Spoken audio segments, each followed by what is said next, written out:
Сайн байцгаана уу? Монгол аялагч клубээс таны аялалд зориулж, таны аялалд маш үнэтэй зөвлөгөө хүргэдэг нэвтрүүлэг маань шинэ дугаар танд хүрэхэд бэлэн боллоо. Тэгээд одоо өнөөдөр бидэн дээр бидний аяллыг одоо маш үнэтэй зөвлөгөө өгөхөөр аялагч Алдар Ишиг ах маань ирсэн байна. Тэгээд хамгийн сонирхолтой зүйл юу гэхээр Алтай таван богдод цас Алтайн уулс гэдэг энэ баяуулгийн ном гаргасан. Таны энэ номоор энэ яриаг эхлүүлэе гэж бодож байна. Энэ номны талаар та бас мэдээлэл өгөхөд тийм цас Алтайн уулс гэдэг юм баяуулгийн аймаг гэдэг юм аяллаа ном гэдэг. Энэ бол яг хөтэй ингээд баяуулгыг анх очих гэж байгаа тийм очиж үзэх гэж байгаа. Баяуулгийн одоо цас дуулуудыг сонирхож байгаа, баяуулгийн аймгийн ёс заншлыг сонирхож байгаа, үүх түүхийн сонирхож байгаа хүмүүс зориулсан юм байна. Энд дээр бол яг ер нь баяуулгийн аймагт очиод та ямар маршрутаар яаж аялж болох юм? Хаана юу үзэж болох юм? Тэ? Тэр талаар л өгүүлсэн юм байна. Тэгээд энэ бас баяуулгийн аймагт аялахдаа, ууланд авирахтаа, явахдаа, машинаар аялахдаа анхаарах зүйлсүүд болон тэ аяллаа бас нөгөө хувц сэргэлийн талаарх энэ зүрийн зөвлөмжүүдийг бас багтаасан ийм ном байна. Яг энэ ном хэрэгтэй үндэ хэрэгтэй. Тий. Зөвхөн Алтай таван богд руу явах гэж байгаа хүмүүс л зориулж гаргасан. Тий, Алтай таван богд. Зөвхөн Алтай таван богд биш шүү. Энэ яг баяуулгийн аймаг. Баяуулгийн аймаг. Тий, баяуулгийн аймгийн одоо баяуулгийн аймаг чинь одоо Монгол улсын цас дуулсан одоо цас дөрглөтийн баг ихэнх нь тэнд байна шүү дээ, тий. Тэгээ гой том гоё үзэсгэлэнтэй нуурууд байна, цас дуулууд нь байна, усан голууд байдаг, тий. Казак ард түмэн, тий, Тува, Урайхай хүмүүсийн одоо усны ёс заншил онцлогуудыг бас ингээд шигтгэж өгсөн тийм ном байна. Энэ баяуулгийд очиход энэ номтой очиход ер нь алцахгүй л гэж яг та хаана очиод байрлаж болох юм тий. Ер нь хаагуур нь аялж болох юм тэр талаар л тусгасан юм. Одоо энэ жишээлбэл Домбөр хөгжмийн тухай. За тэгээд дараагийн яриа маань бол одоо ингээд маш их хорионд байгаа. Одоо ингээд мэдээж COVID-19-ийн дараа аялах хүсэл байгаа. Тэнгүүд монголчууд жил болгон нэг газар ингээд сонгож авч аялаад байгаа байхгүй. Одоо жишээлбэл нэлээдэн жилийн өмнө Хөвсгөл, тэрний дараа Улаагшны Харнуур, Хяргас гэдэг юм те. Одоо энэ жилээс ингээд 19 оноос ингээд харж яхад Алтай таван богд руу явж байгаа хүмүүсийн цуга маш их болж эхэлж байна. Тэгээд энэ газрын талаарх эхлээд нэг гоё мэдээллүүдийг ямар онцлогтой яадаг газар вэ гэдэг талаар. За баярлалаа. Мэдээж энэ одоо энэ хөл хорионы дараагаар хүмүүс бол бас сайхан цаг ирээд аялах тийм хүсэл сонирхол их байгаа бах тий. Тэгэхээр бид нар одоо энд бас өрчилж бэлтгэх бас хэрэгтэй. Энэ жил бол мэдээж одоо дотоодын аялагчид бол Монгол улсаараа нэлээд аялах болов гэсэн хүсэл бодолтой байгаа. Одоо дэлхийн нийтээр хөл хорионд энэ одоо бас нэг хаашаа явахаа сайн мэдэхгүй байгаа. Тэгээ хөл хорионд байгаа үед бол хүмүүс ингээд янз бүрийн аяллаа тухай боддог. Өмнөх аяллуудаа үнэлт цэгнээд ирэх жилийнхээ төлөвлөгөө гаргаж идэг үе болоо гэж бодож байна. Энэ удаад ингээд бас энэ нэвтрүүлэгтээ ингээд урьж оролцуулж аваад баярлалаа.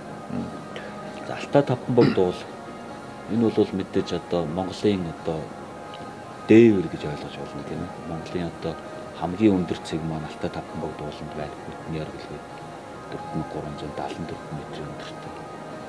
Мөн Монгол улсын одоо Монгол улс Оросын холбооны улс Хятад улсын одоо хэдийн уулзуурцыг буюу найрамдлаар үлгээд тэр маань байна.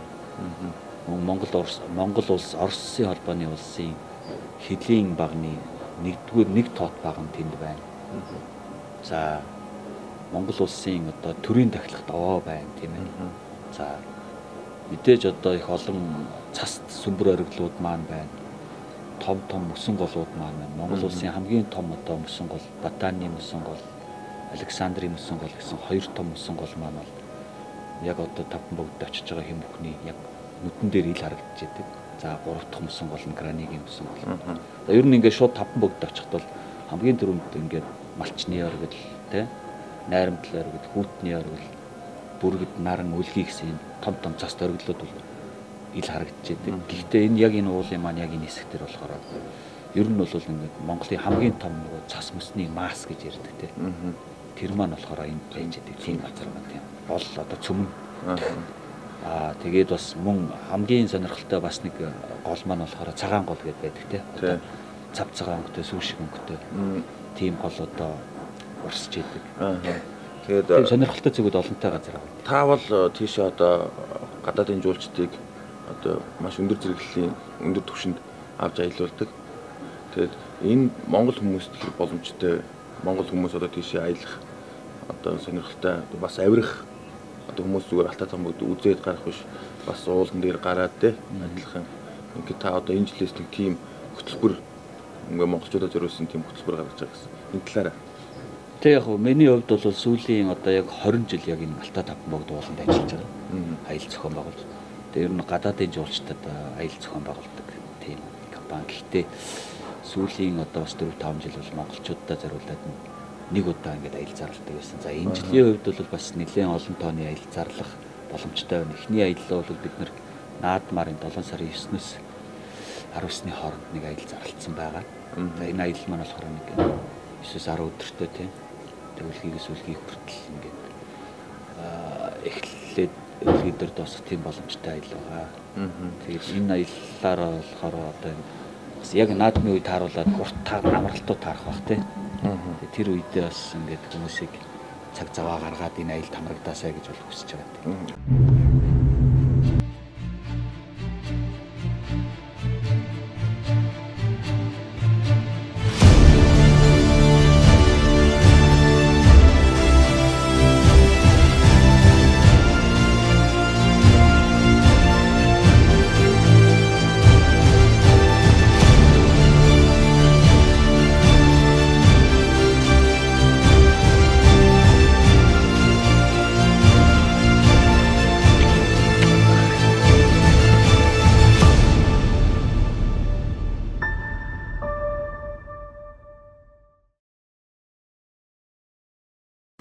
Тэгээд одоо хүмүүс ууланд авирдаг хүмүүсийг эсвэл зүгээр тустай хүмүүс гэж ойлгоод байгаа байхгүй.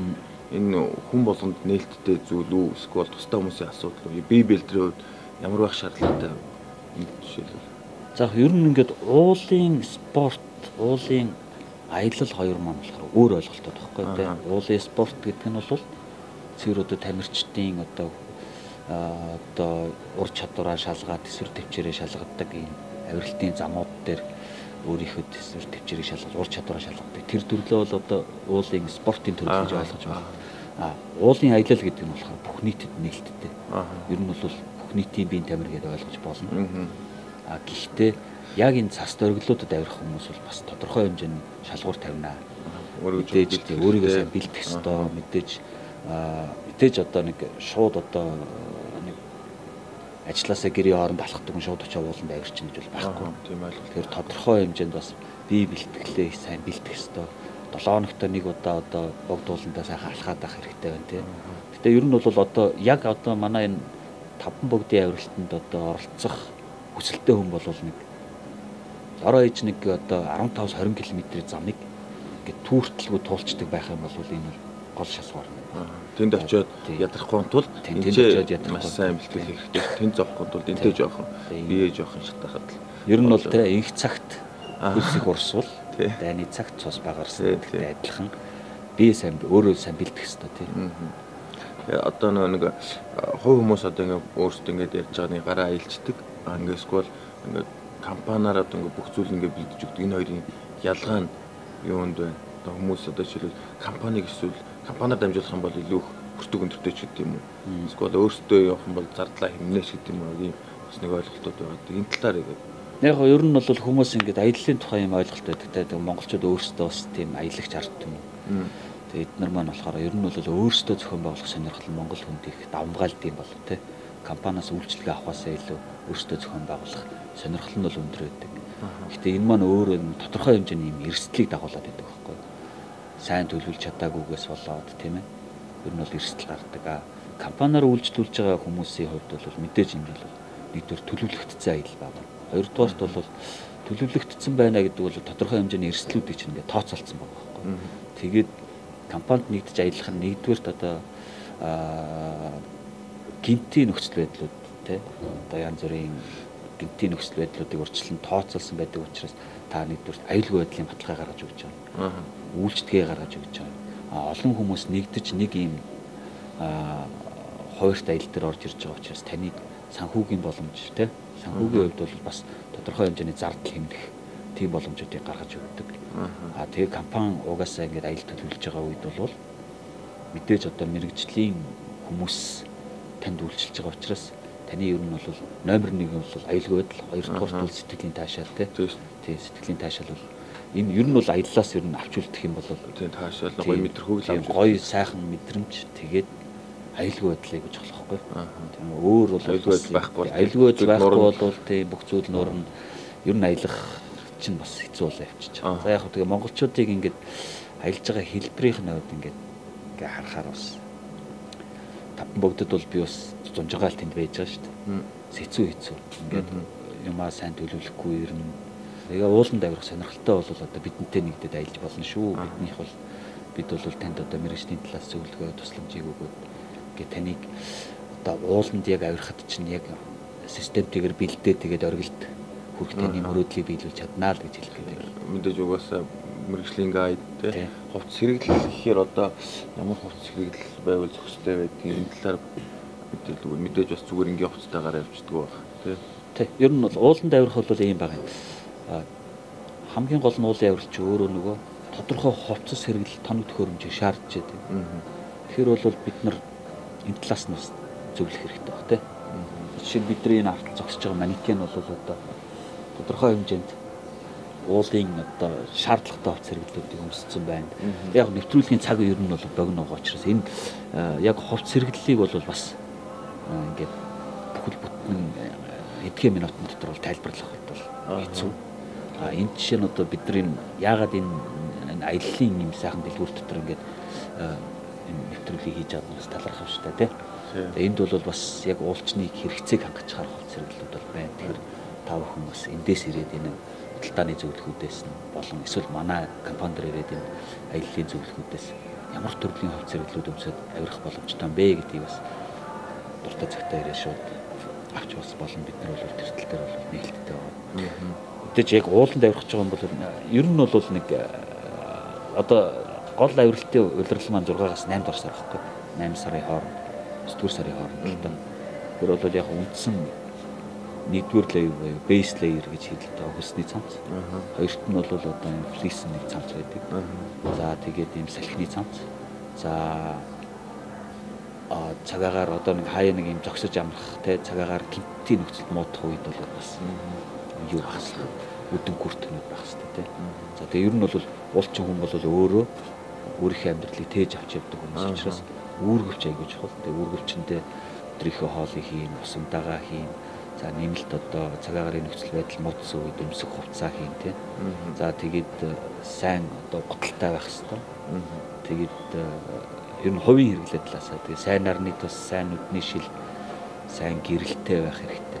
Ер нь бол нэг тийм брендийг бол чухалчлах бол хэрэггүй. Гэхдээ таны яг одоо хэрэгцээг хангаж чадах үс тийм хувцас хэрэглэтэй байх нь шаарддаг.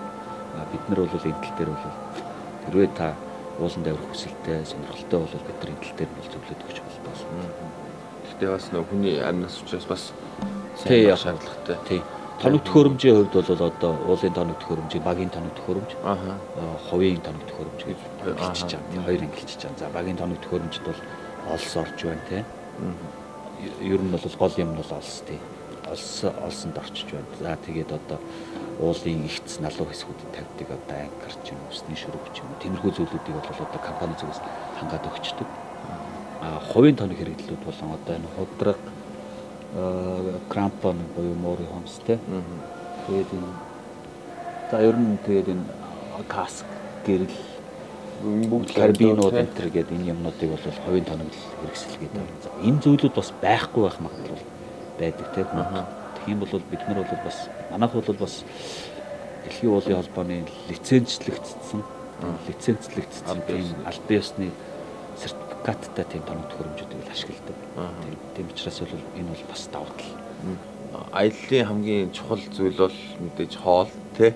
Аяллаа хамгийн мэдээж заашгүй нь бол ярих шаардлагатай зүйл. Тэгээд хоол маш сайн байх байвал тэр аялал юу хөөрөө их бас нэг гоё хөгжөөд явж идэх те хоолтой маш холбоотой аялал гэдэг зүйл бол Би бол одоо ажлынхаа тоогч нараар өөрөө их бахархдаг те. Манайд бол одоо Монгол улсын мастер тоогч, шилдэг тоогч нар их олон ажилтдаг. Тэд нар бол ингээд аль болох юм амттай чанартай хүний сэтгэлийг яг хөдөлгөж чаддаг тийм тоогч нар байгаа. Тэгээд тэд нар маань бол бас нэлээд тийм хүнд хөдөлмөр хийдэг. Ер нь бол тавхан богдын маань нөхцөл байдал бол те цаг агаарын нөхцөл нь өдөртөө хэд хувирдаг тийм байдаг болохоор бас хүний сэтгэл санаач гэсэн тэрийгээ дагаад ингээд байн хөвсөж идэг. Тэр болгоныг ингээд хоолоороо татаж чаддаг бас тоогооч нартаа бас их тийм баярлж явдаг шүү тий. Манайх бол шилдэг тоогоочтой. Ер нь бол манай хоолны амтыг бол нэг ингээд ууланд очиод амтраад мэдэрсэн хүмүүс бол зүгээр хоолны дагаад ирэх магадлал их өндөр. Би бас тэгж бодсон тий. Зөвхөн ингээд хоолын нэдэд ингээд аялаад газар үзээд явж яхад л барыг тийм болчморч юм шиг. Тэр би анх удаа Алтай Тамбагд очиж үзсэн.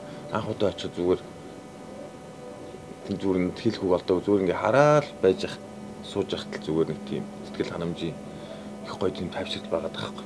Зүгээр ингээд элдвээ янз юм шунахгүйгээр зүгээр ингээ хараад өөрийнхөө дуртай үг сонсоод ч юм уу те. Тэгээ мэдээж ингээд гоё амттай байж ахтал тэгэл над тийм зүгээр нэг тийм өөр юм өсгүй тийш санагдсан зүгээр. Тэгээ тэрнээс хойш ингээд даваад тэр өндрөө цастай уул оргил дээр гараад тэгээ тэр орчныг харна гэдэг бол тэгээд бас нэг тийм хэр баргийн хүн бас нэг аваад ахааргүй мэдрэмж амьдралаас нэг тийм амар аваад ахааргүй мэдрэмж те би бол тэгж бодож байгаа. Ер нь тэгээд өөрөө нэг тийм одоо ер нь бол ингээд оргил дээр зогсож байгаа хүн те дандаа нөгөө нэг юм гоё сайхан зүйлийн тухай бодож идэг учраас тэр бол маш сайхан энергитэй газар байхгүй. Тий. Тэр бол бас монгол хүн болсных те Монголын дээвэр цэгийг нэг үзээд бас өөрөө ингээд уулан давраад үзчихвэл бас хүний бас нэг тийм гоё хүсэл биелэх л баг те. Ер нь тэгээ хүсэл мөрөөдлөө биелүүлсэн хүн өөрөө тийм хожим нэг тийм таашаал аз жаргалыг мэдэрдэг байхгүй тий. Харамсахгүй зүйлийг л үлдээж амьдрах хэрэгтэй юм бид нар ер нь бол тий. Ер нь бол хүн ууланд авирж байгаа хүнээс бол төрөл бүрийн янз бүрийн ааш гаргадаг. Хүн бол ууланд яг мөн чанараа таньдаг байхгүй тий. Өөрөө өөрийнхөө мөн чанарыг таниад ер нь яг хувь хүн яг ямар мөн чанартай гэдгийг тийм одоо ямар нэгэн хаалт хязгааргүйгээр илэрхийлдэг байна. Энийг бол одоо манай мэрэгжлийн хөтөлбөр манай мэрэгжлийн хүмүүс бол ойлгож хүлээж аваад зоригжуулаад урамшуулаад зарим тохиолдолд загинжаагаад тий загинжаагаад тэгээд ингээд уулын оргил дээр аваад гарч байгаа юм. За тэрний дараагаар бол тэр хүн бүх тэр одоо тэр тоолж хүнд учруулсан одоо юу гэж мэдрэмжүүдтэй одоо сайн муу талын мэдрэмжүүдтэй нөлөөлжсэн мэдрэмжүүдтэй мартаад ингээд сайхан таашаал аваад тэг бууж ирээд баярлаа гэж хэлдэг байхгүй. Тэг уулан давирахын нэг том таашаал болдог. Уулан давираад оргилд хүрнэ гэдэг бол 50% хийж байгаа. Буцаж буугаад ингээд бейс камп дээр ирээд сайхан хоолоо идээд ингээд аяллаа одоо төгсгөлийг ингээд сайхан үзэх нь 100% болж байгаа. Тэгэхээр бол оргилд гарах бол 50 буцаад бейс камп дээр ирээд ингээд ирэх нь бол энэ аялал 100% төгс төгөлтөр болж байгаа гэж ойлгоо. Тийм байдаг шүү тий. За бидэн дээр ирж маш хүнтэй зөвлөгөө өгсөн танд маш их баярлалаа. Тэгээд хин нэгэн дуртайгаараа бас ингээд яваад аялж болдгүй юм байна. Энд аюултай зүйл байгаа, мэдээ сайхан зүйл байгаа гэдгийг биднэрт маш сайн ойлголоо. Тэгэхээр өнөөдрийн бид хоёрын ярилцлага UB Mart-ийн 3 давхрын 5 богд нэртэй аяллийн дэлгүүрээс танд бэлтгэн хүргэлээ. Танд маш их баярлалаа. Таны ажилд бас маш өндөр амжилт хүсье. За баярлалаа. Өндөр зөвлөгөө өгсөн танд маш их баярлалаа. Баярлалаа. За баярлалаа. Тэгээд энэ жилийн нөгөө Монголын ээлж жуулчлалын нөгөө өрөө бол дэлгэцнээс биш дэрэгдээсэн гэдэг байна тийм.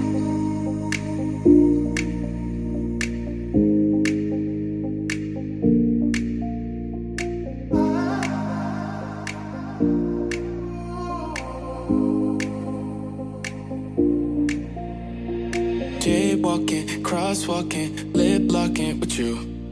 I know it, you know it, we make it. Jaywalking, crosswalking, lip locking with you. I know it, you know it, we make it.